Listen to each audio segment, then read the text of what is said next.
Baba mwenye nyumba. Naam, shikamoo. Wamekupigia simu. Sasa mimi kosa langu ni nini hapa? Sawa, zamu yangu ya kununua umeme imefika. Sina hela ya kununua umeme. Nimenunua mishumaa, nimewapa, nimewagawia. Nimewambia wanisubiri ndani ya hizi siku 2 nitakuwa nimenunua umeme. Sina hela ya umeme saizi, nimenunua mishumaa, nimewapa.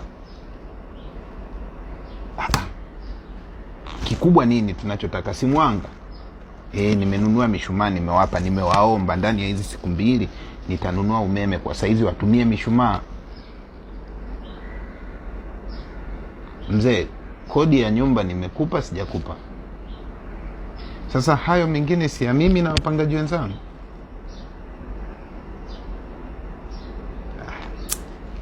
Sawa, wamekupigia simu, mimi nimewapa mishumaa.